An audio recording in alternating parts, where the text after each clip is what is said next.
Welcome to the Power in Motion podcast, the show for women who want to develop a kinder relationship with their body so you can feel healthy, happy, and confident without restricting food, doing torturous exercise, or constantly worrying about the number on the scale.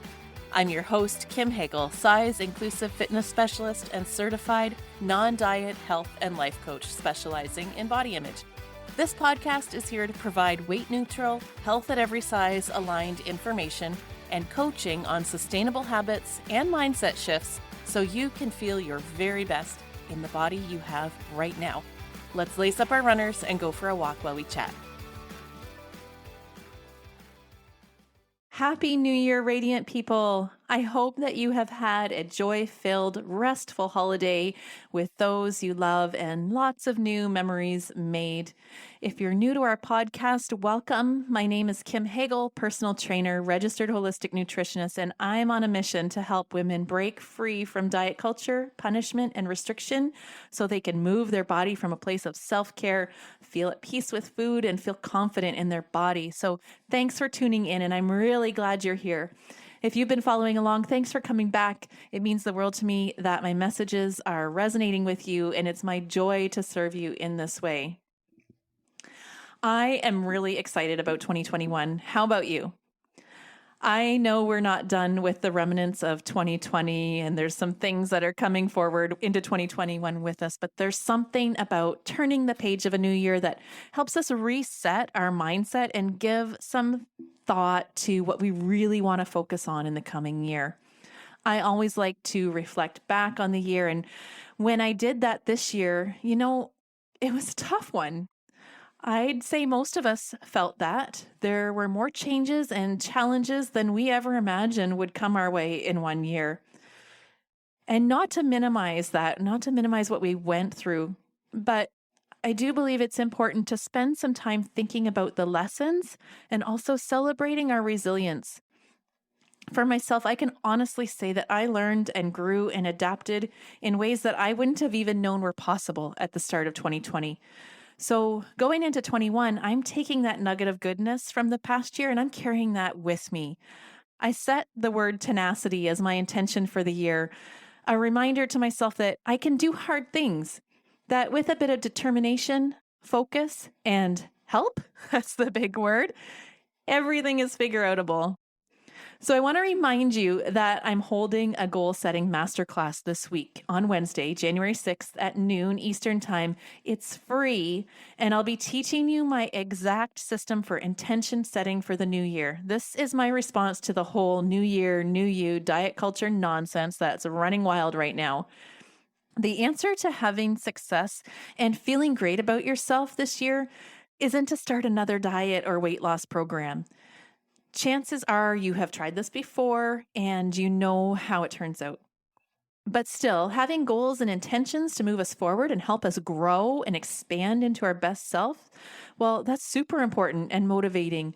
So that's what I want to teach you, how to set goals that actually inspire you to take action towards your best life without restriction or punishment. So I really hope you'll join us on Wednesday.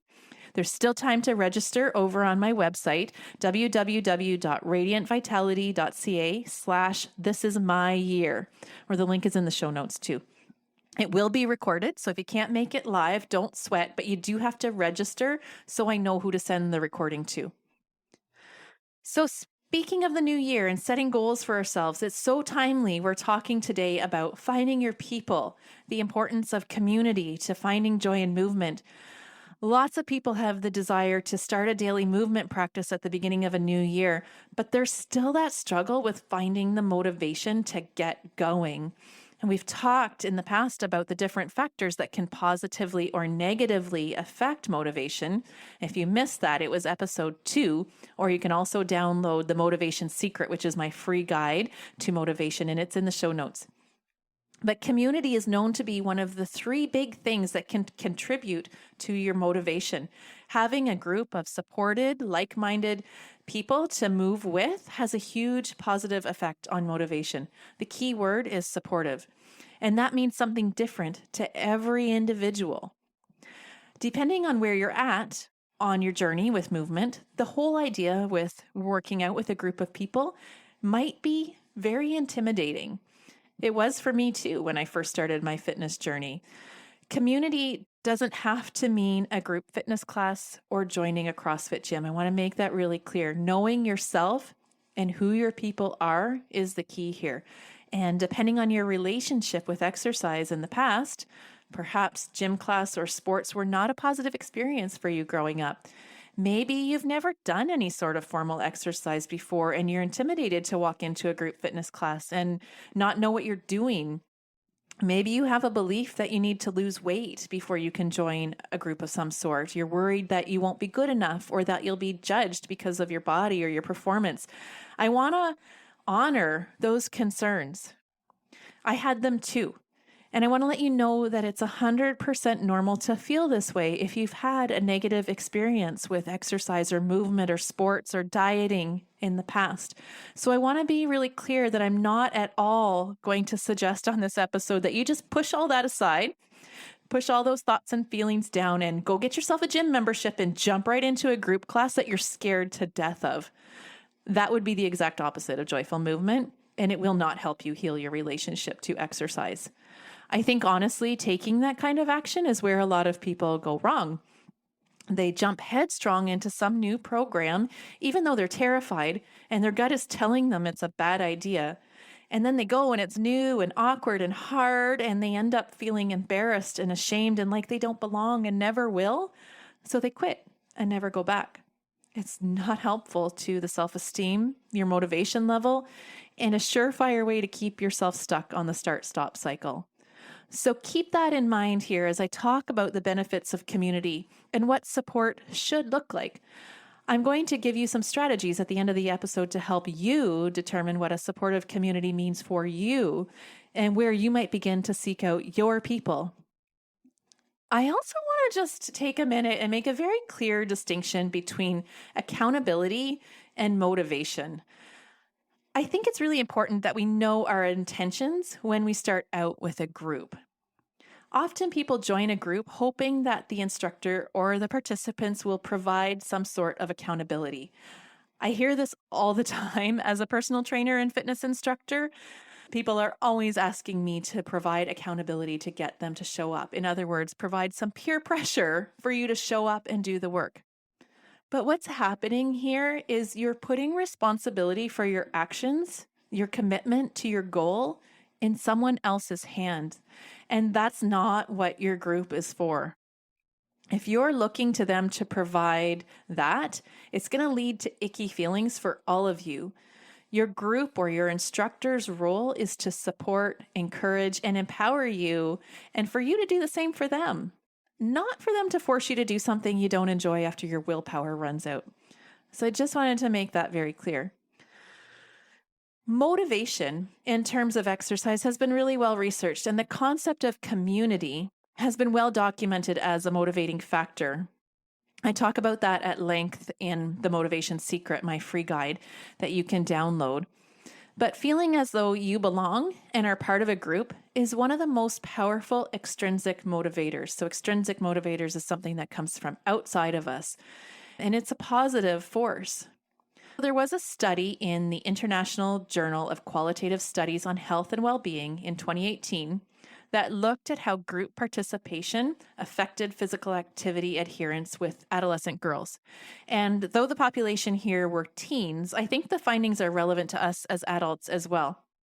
What they discovered was that social support of group participation was found to influence physical activity through 5 categories: enhancing self-efficacy, performance improvements, enhancing enjoyment, enhancing motivation, and enabling physical activity from a practical standpoint.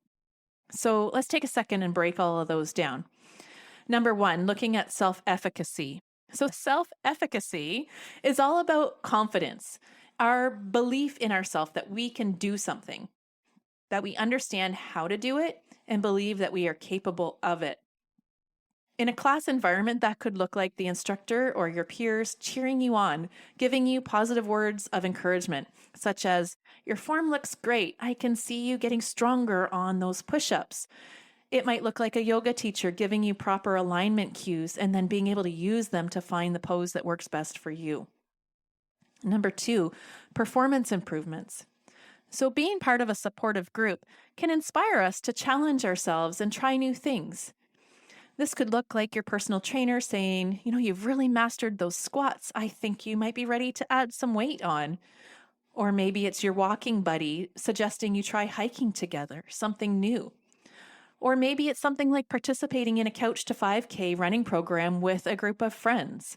Either way, it's having that group that inspires you to try something new and challenging that you might not normally do. Number 3 is enhancing enjoyment. Being amongst people you enjoy, well, that makes any experience more fun. For me personally, I'm really fortunate to be part of a couple great groups in my area. We have the Trail Sisters. It's a group of women that we do weekly trail runs in the bush when it's not restricted by COVID. And then I'm also part of a triathlon group that I cycle with on weekends in the summer. And I'm telling you, I don't even feel like I'm exercising when I'm with these people, even though I definitely am.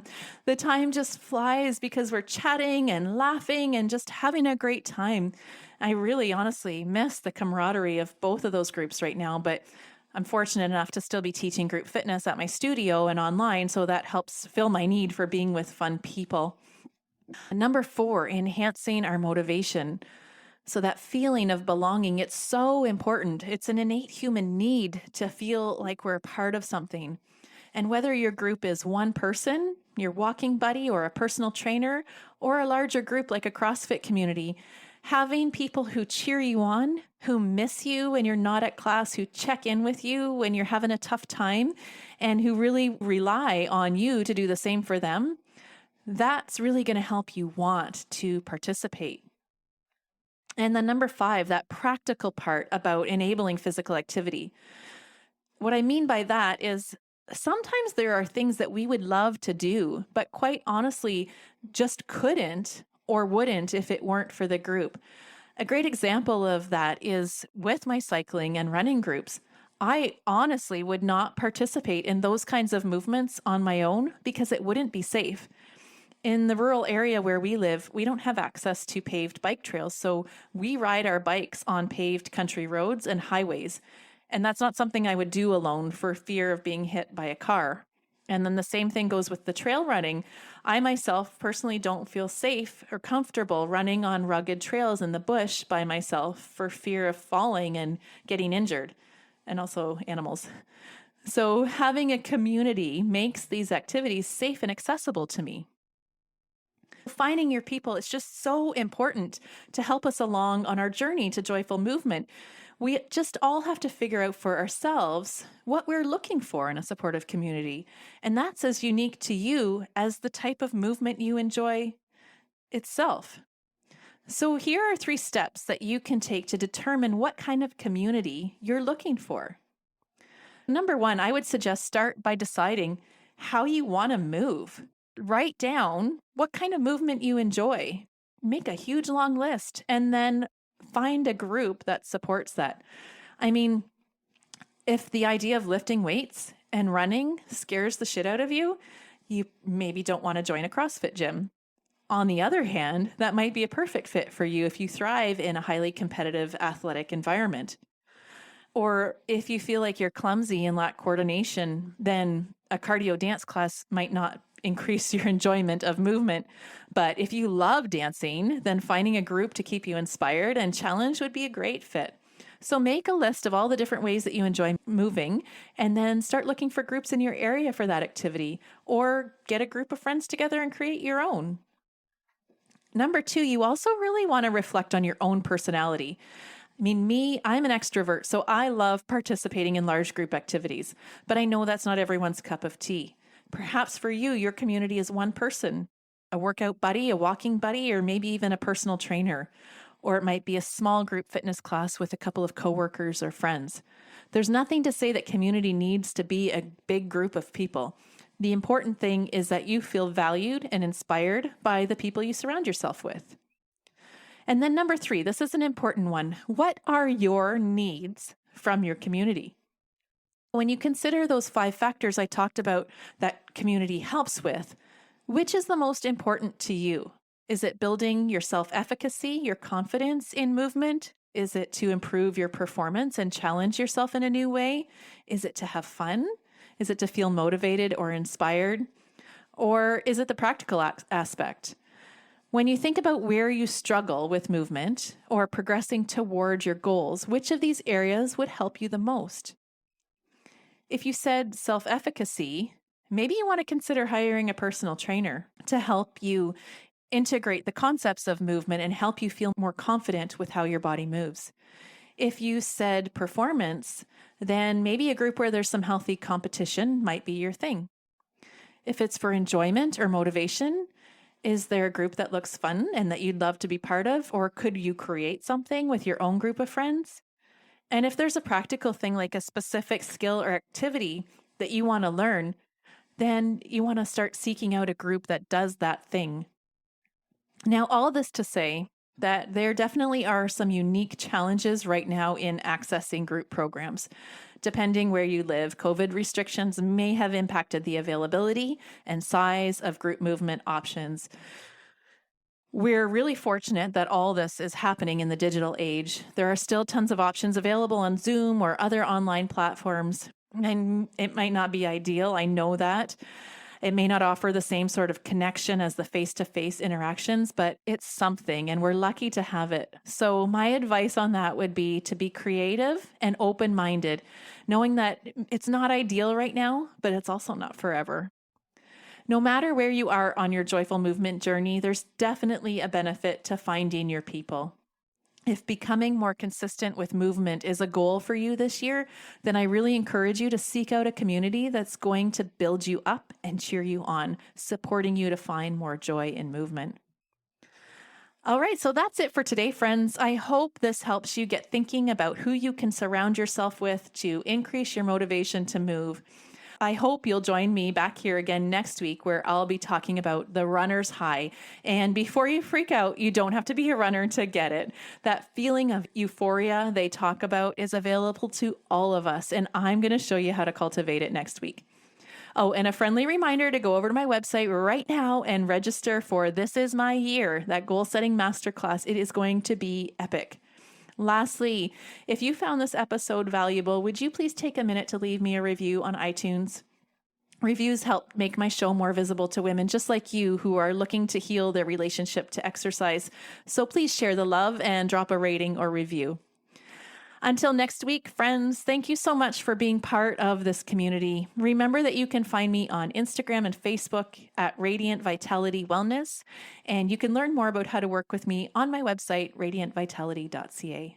Be well, friends, and go step into Radiant Vitality. Thanks for tuning into the Power in Motion podcast today. If you love what you're learning here, then I invite you to take the next step of embodying these concepts into your own life so that you can live your healthiest, happiest life and never again feel held back by your body. Coaching is the fastest, most efficient pathway to taking what you know in your head to actually applying it and seeing results. Whether you're looking to make changes around movement, food, body image, or all three, I'm here to help you nurture a kind, respectful, and trusting relationship with your body so you can feel your very best. Click the link in the show notes to book a free consultation, and together we'll uncover what's getting in the way of you having the results you want. You'll leave this call knowing exactly what you need to work on, and together we'll explore whether one of my coaching offers is a good fit for you. I can't wait to meet you.